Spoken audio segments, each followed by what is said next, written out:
Bonjour à toutes et à tous. Alors c'est vrai que moi j'ai prévu plutôt d'axer la présentation sur les éléments qui ont fait que ça fonctionne dans ce territoire, mais il n'y a pas de problème pour parler des choses qui ont posé des difficultés et répondre à vos questions là-dessus. Donc je vais vous présenter l'opération de reconquête de la qualité de l'eau de Saint-Aubin-Sarpoterie. Saint-Aubin-Sarpoterie, ça se situe dans la petite région agricole que vous voyez, qui s'appelle l'Avesnois, dans le département du Nord. Cette aire d'alimentation de captage, l'aire d'alimentation de captage de Saint-Aubin-Sarpoterie, elle se compose de 8 communes et elle s'étend sur environ 4600 hectares. Une ORC, une opération de reconquête de la qualité de l'eau, qu'est-ce que c'est? C'est des opérations qui sont initiées par l'agence de l'eau Artois-Picardie et qui sont mises en œuvre avec les collectivités locales en charge de la distribution d'eau potable. Donc là, en l'occurrence, c'était la toute première ORC du bassin Artois-Picardie. Leur objectif, c'est de diminuer toutes les sources de contamination sur le captage. Donc ça, c'est un point important du projet, parce que ça veut dire que finalement, tous les acteurs qui ont des pratiques potentiellement polluantes vont être concernés par le diagnostic et les efforts à faire pour reconquérir la qualité de l'eau. Donc ça veut dire qu'on implique les collectivités qui sont gestionnaires de voiries et d'espaces verts, les autres gestionnaires de voiries, les industriels, les agriculteurs et aussi les particuliers pour l'assainissement non collectif ou leurs pratiques de jardinage. Alors pourquoi Saint-Aubin-Sarpoterie a été choisie pour être la première ORC du bassin Artois-Picardie? C'est parce que ce territoire présentait des pollutions ponctuelles très fréquentes sur les normes de potabilité concernant les nitrates et les produits phytosanitaires. Et dans ce territoire, il y avait aussi des acteurs très dynamiques et qui avaient envie en fait, de s'engager dans cette opération. Au niveau agricole, juste pour vous dire à quoi il ressemble ce territoire au niveau agricole, c'est sur les 4600 hectares, on trouve 4000 hectares de SAU. 60% de cette SAU est constituée d'herbes.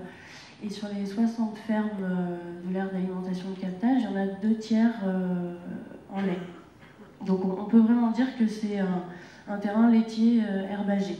Et il y avait d'ailleurs, parmi les 60 fermes, au début du projet, donc qui a commencé en 2006, il y avait déjà un agriculteur bio qui exploitait un peu plus de 40 hectares. Et donc on a commencé en 2006 avec à peu près 1% de SAU en bio.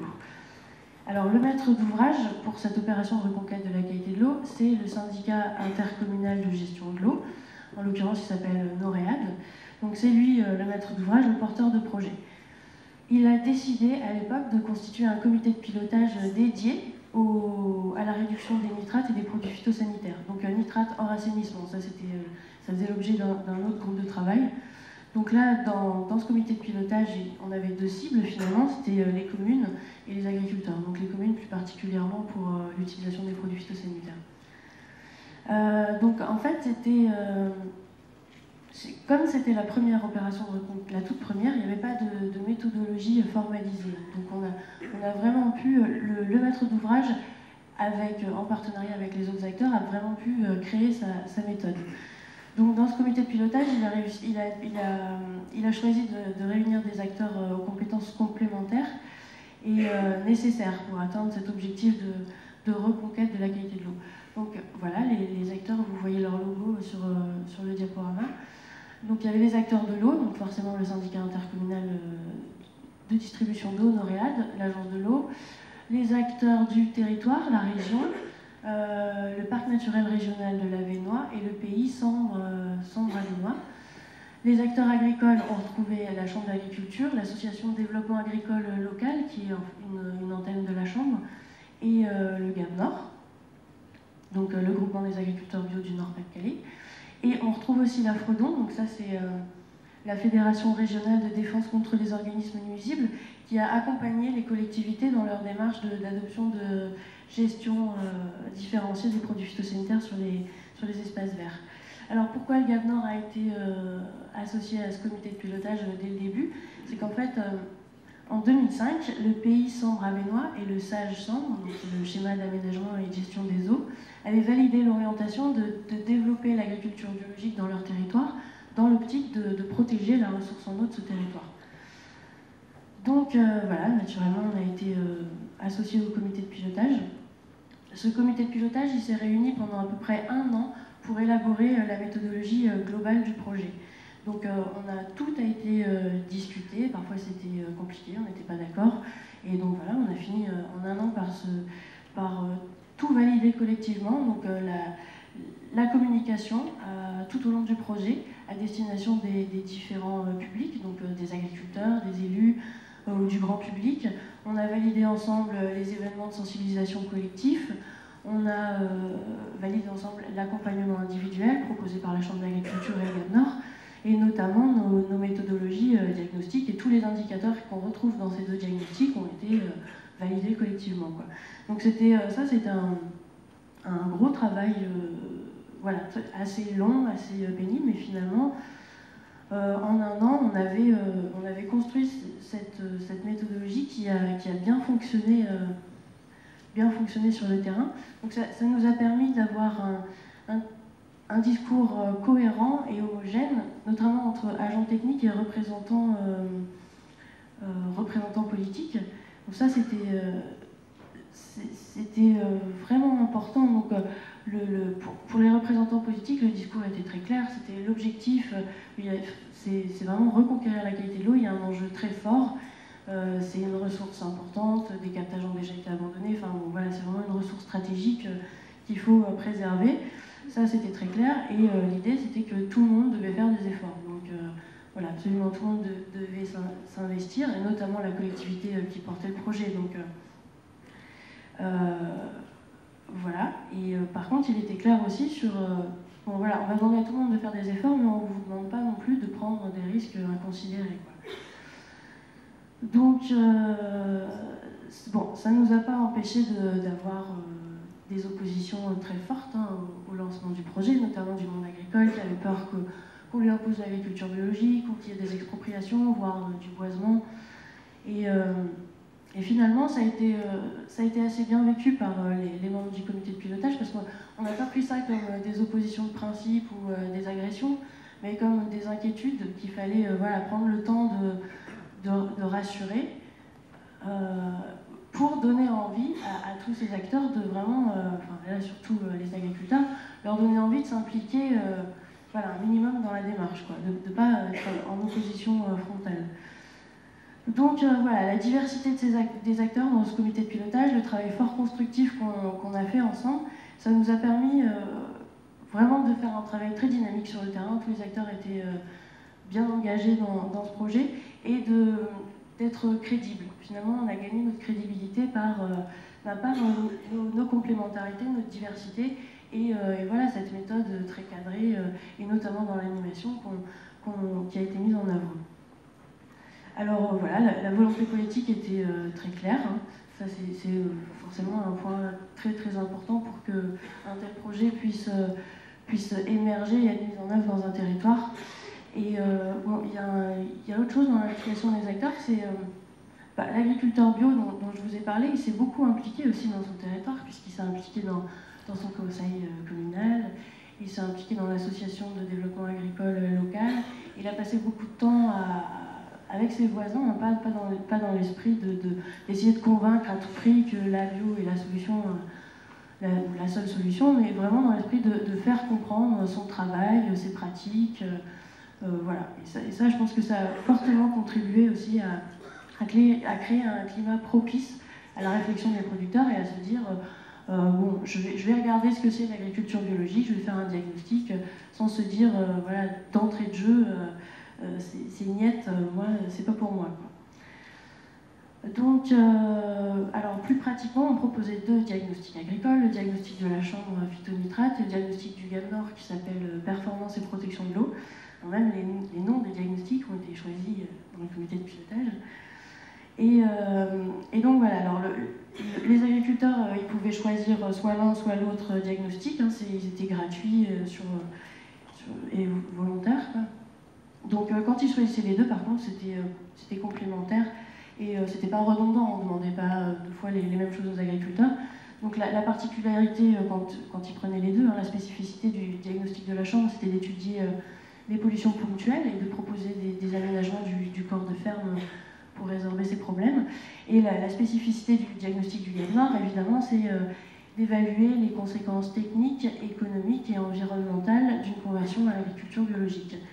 Donc voilà, ce diagnostic, il permet d'intégrer les objectifs du producteur en termes de qualité de vie, d'organisation du travail, de revenus, etc. Et à partir de ces choix, on évalue ce que ça va donner. Et voilà, on peut lui présenter objectivement les résultats que ça peut donner dans sa ferme. Donc ça, c'est ce qu'on proposait au niveau accompagnement individuel, donc le diagnostic, le suivi technique, l'aide, le soutien au montage de dossiers d'aide. Au niveau accompagnement collectif, c'était des réunions d'information, notamment avec les opérateurs économiques, parce que là aussi, il y avait un élément très important, enfin, c'est vraiment essentiel, c'est qu'il y a une forte demande des opérateurs économiques pour de l'approvisionnement en bio. Donc en l'occurrence deux laiteries, une laiterie bio et une laiterie conventionnelle dans laquelle on retrouve à peu près 80% des agriculteurs conventionnels du territoire et qui à ce moment-là voilà, a décidé d'avoir une politique d'afficher ses objectifs d'approvisionnement en bio et de proposer une revalorisation du prix à la fois durant la conversion et après la certification. Donc ça, forcément, ça a aussi dynamisé susciter l'intérêt des producteurs quoi, pour aller faire un diagnostic bio. Donc on a aussi fait des visites de ferme pour montrer aux agriculteurs que dans leur territoire, puisqu'il y a des fermes bio, que c'est possible, d'un point de vue technique, économique et humain. C'est pas non plus, c'est pas une surcharge de travail. Et voilà, c'est important qu'ils voient leurs confrères en bio et qu'est-ce qu'ils font concrètement dans leur ferme, quoi, pour se rassurer sur la faisabilité. Et bon, après, on a aussi animé des groupes d'échange pour que bio et conventionnel puissent se parler. Alors, au bout d'un an, le bilan, c'est on a fait des diagnostics chez environ 20% des agriculteurs et sur environ 20% des surfaces. Donc sur ces 11 diagnostics qu'on a fait dans l'aire d'alimentation captage, il y a 3 producteurs qui envisageaient une conversion. Voilà, alors ça, le laps de temps, on ne sait jamais, hein, puisque au GALNOR, l'expérience qu'on a, c'est que des producteurs, entre le premier diagnostic et la conversion, ils vous mettent entre 2 semaines et 10 ans. Passez le pas. Voilà. Et tout de suite, l'action a eu un rayonnement hors de l'aire d'alimentation captage. 10 autres producteurs nous ont demandé un diagnostic. Donc ça, c'était très positif, le bouche à oreille a fonctionné. Et puis voilà, finalement, on ne peut pas dire que tout le monde était pour, mais au moins personne n'était contre ce projet et le fait de développer l'agriculture biologique dans ce territoire. Donc, après une année d'action, le bilan considéré positif, en tout cas par les partenaires stratégiques ou financiers, voilà, ça a conduit la région et l'Agence de l'eau Artois-Picardie à nous confier une mission régionale de développement de l'agriculture biologique pour protéger l'eau. Et puis, juste après, l'île Métropole a rejoint ses partenaires financiers. Donc, on a adopté 3 territoires d'action à partir d'octobre 2008.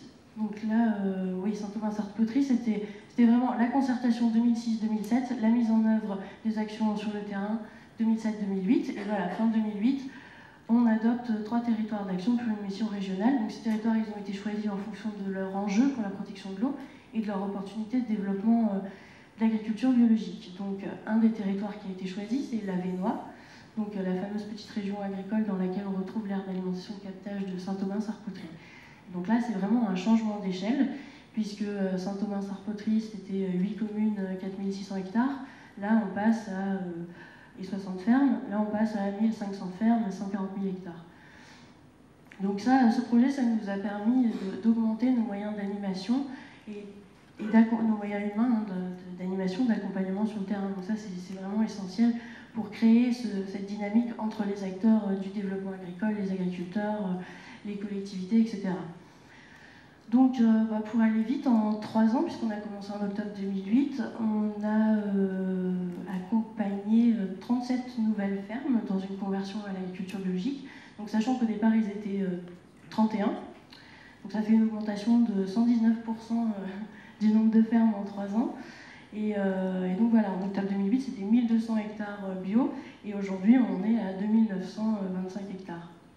Donc, plus 136% de SAU bio, sachant que pour pour certaines régions, c'est pas très impressionnant, mais dans le Nord-Pas-de-Calais, entre 2002 et 2007, on était en moyenne à 3 conversions par an.